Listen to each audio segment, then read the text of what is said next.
Hey dolls, it's Francisco Pinto again. Welcome back, and this is episode number 2. And if you haven't seen number 1, go back and watch it, give it a thumbs up, and let's get started.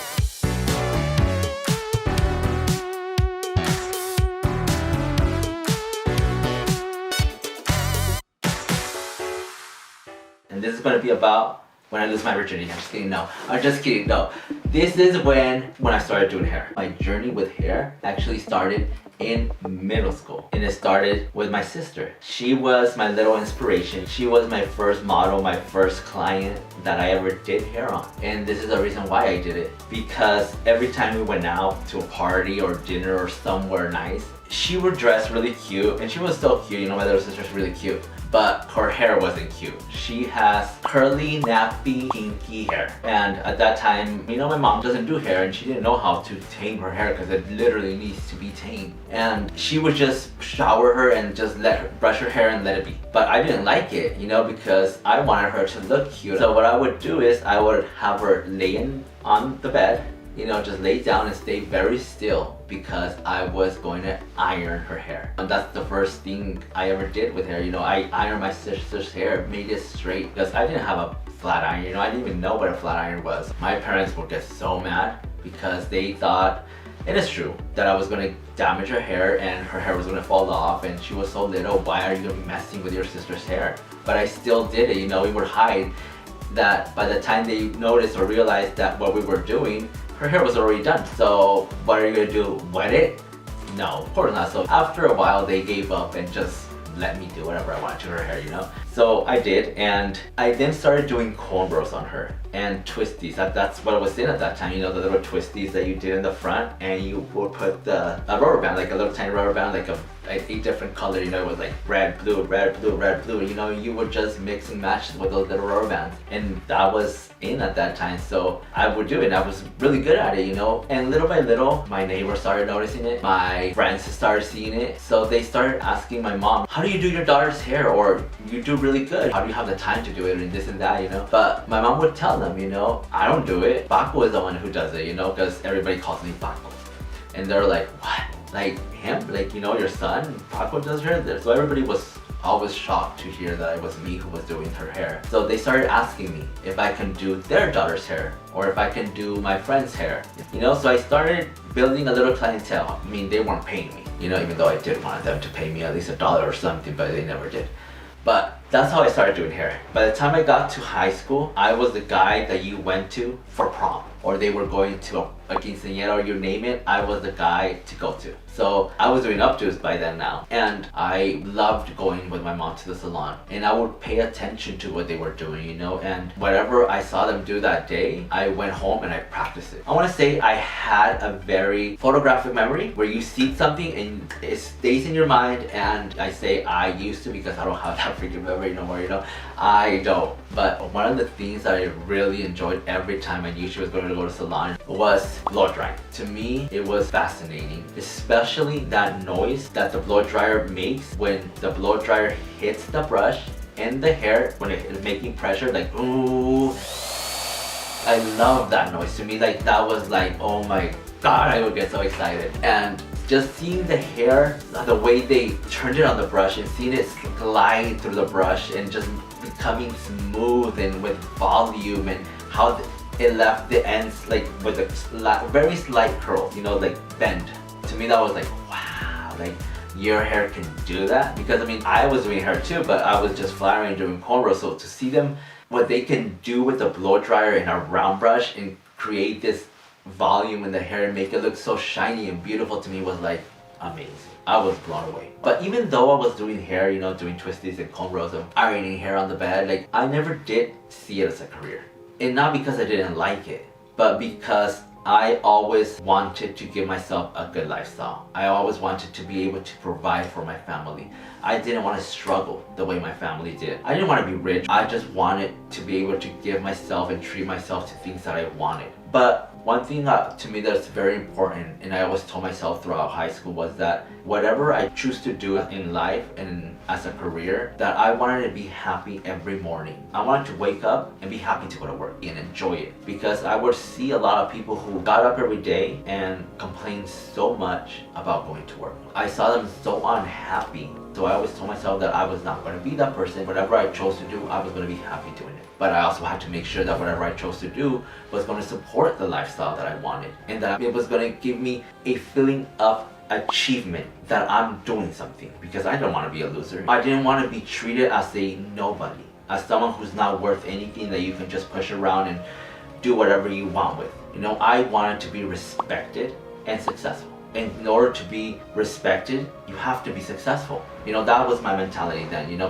but it's not. You should respect everybody no matter what. But I wanted to be respected. So I didn't see hair as something that you can be successful in, you know, or that you can become something, because I only knew a small portion of it, of this beautiful, amazing industry, which was the salon. That a hairstylist just works at a salon and makes X amount of money, because I would see what my mom would pay, and I was like, I'm not going to survive off of that.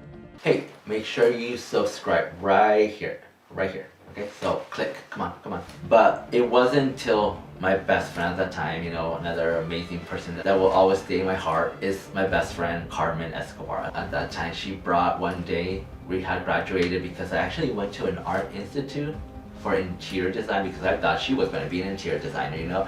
So I went, enrolled, and I dropped out a month after. I hated it because there was textbooks and more writing or math. Not for me. So I dropped out.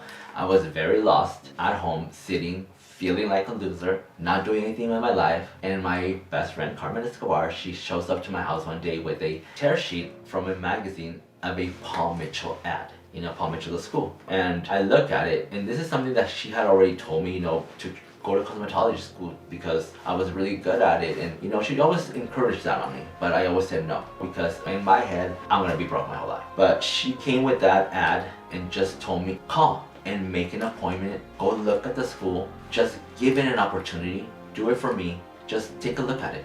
You're not gonna lose anything, you know. I listened to her, and I know it was the best decision ever, because as soon as I walked into that school, it was like life came back to me, and I was, oh, you know, like that feeling of assurance, like that's where you belong. This is home. You know, that feeling when you just know that this is what you need to be doing, this is where you belong. And I saw the light at the end of the tunnel, you know, after being lost, not knowing what I was going to do with my life.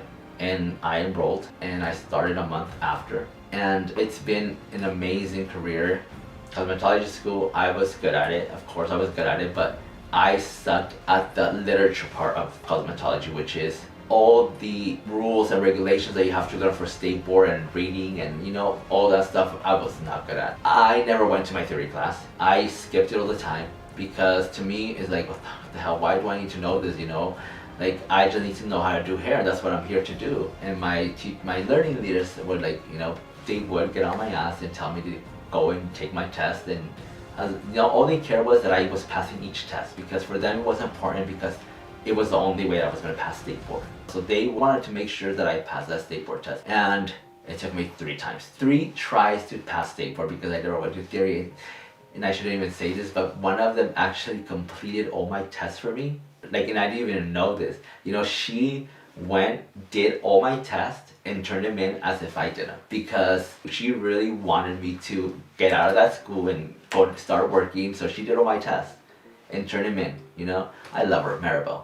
But one of the things that, to me, in cosmetology school, you know, that's when I discovered photo shoots existed, set work, you know, that film and movie sets and all this amazing other things that I didn't know about being a hairstylist, you know. And at that time, the only way to network or get clients or get your name out there wasn't through Instagram. You know, there was no Instagram back then. It was through a website called Model Mayhem. And if you're a hairstylist and makeup artist, you know this website, modelmayhem.com. It was where you network, where you uploaded pictures of your work, and you contacted photographers, makeup artists, hairstylists, and if you were looking for one of those, you would go there and see who's in LA and, you know, look at their work, and you get booked. So I created an account. I uploaded the only pictures that I had, which was work from school and this and that. But little by little I started getting job offers, which I took.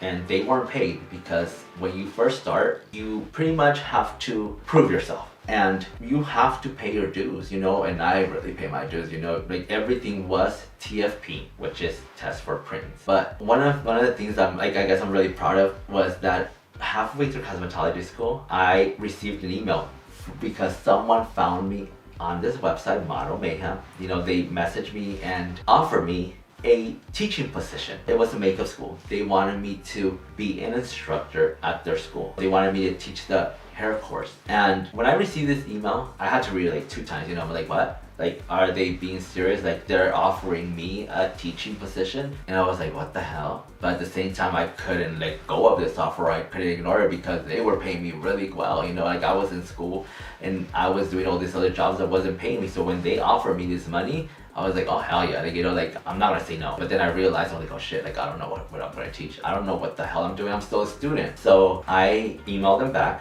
We set up a meeting and they tell me to bring my teaching curriculum.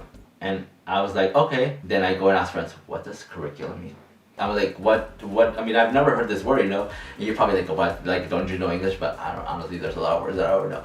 But I didn't know, so I go and tell them, you know, I didn't tell them yet what it was for, you know, but I'm like, what does curriculum mean? So they told me, so like it's a guide of things you're either going to teach or show, you know. So I was like, oh, so they want me to come, I guess, bring my teaching curriculum, you know. So I'm like, okay, so what the hell do I put on there, you know? I'm like, I don't know. I mean, like I'm barely learning how to do hair myself. I've only been in school for half a year. Like, how am I going to know what to teach someone when I probably haven't even learned everything that I need to learn myself? But I thought about it and I was like, okay, if I was in that situation, in a school like this, what would I need to learn? But from that half of year experience, I was like, okay, I should teach this, I should teach this, I should teach this and this and that and that. Pretty much everything except for chemicals or hair cutting, you know? But I went with that teaching curriculum to that meeting and I bullshitted everything, of course, you know, because I couldn't tell them, oh, I'm still a student, you know, that's who you're hiring. No, you know, I told them that I had a few years of experience, that I have worked here and there,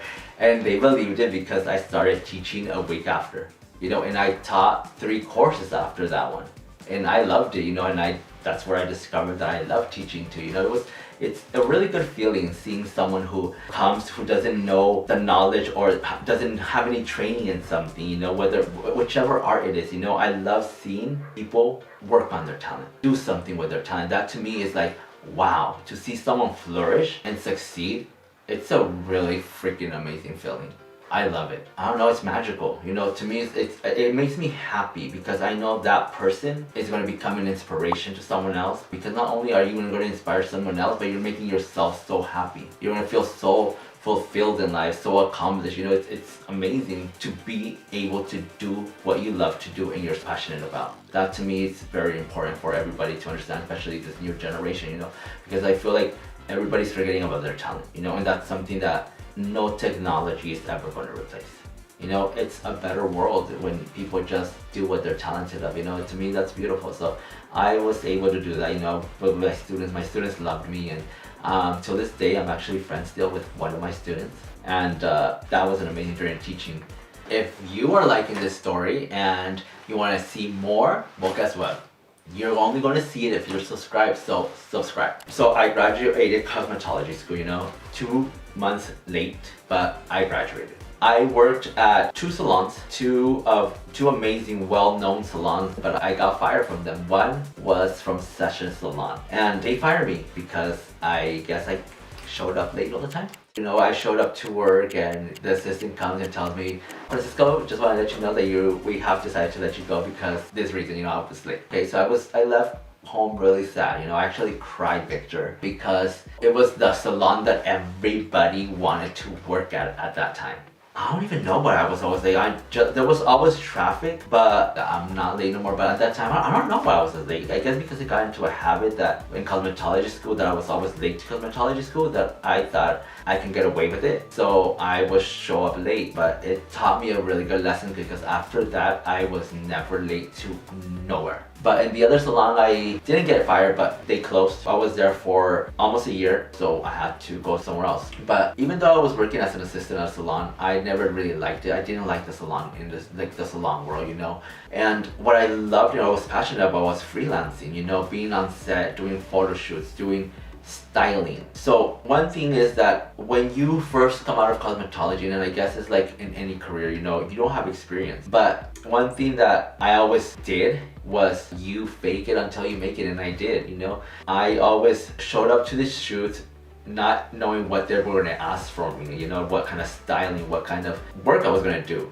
But the first photo shoot that I did, I was so excited for because it was for submission to a magazine, you know, and at that time, every photographer and model, you know, they were doing little collaborations to submit to magazines because if you would submit a beauty story or an editorial story, you know, you submit to the magazine. So that particular shoot was for Flaunt magazine, you know, so I show up very excited and it turned out to be the worst experience ever because they asked for a certain look which I thought looked good, you know, the photographer thought it looked good, you know, but the makeup artist, oh my gosh, she was a Nazi. She was never happy. She was just mean, like nothing made that woman happy. But she made my life like a living hell that day, you know. She was like over me, you know, like this is not what I want. Why are you even here if you don't even know what to do? And the photographer tried to explain to her, you know, hey, he doesn't have a lot of experience, you know, he just came out of school, his work is good, just let him breathe, you know, relax, chill. But she didn't get that. Like, and it came to a point where I just broke down. You know, I started crying. Started crying because she was so mean. But, you know, I'm glad she was like this because that taught me something. And this is where really it became my, from here on, my life was just a roller coaster. You know, ups and downs, ups and downs, ups and downs. But that's it for now. I hope you had fun and I didn't bore you, you know, and I'm so glad we're over because I just want to get out of this jacket. I want to sit up and I want to like breathe and like let my, you know, my gut out because I've been like holding it in because it's like, you have to sit nice and positive, you know. But I hope you had fun. I had fun.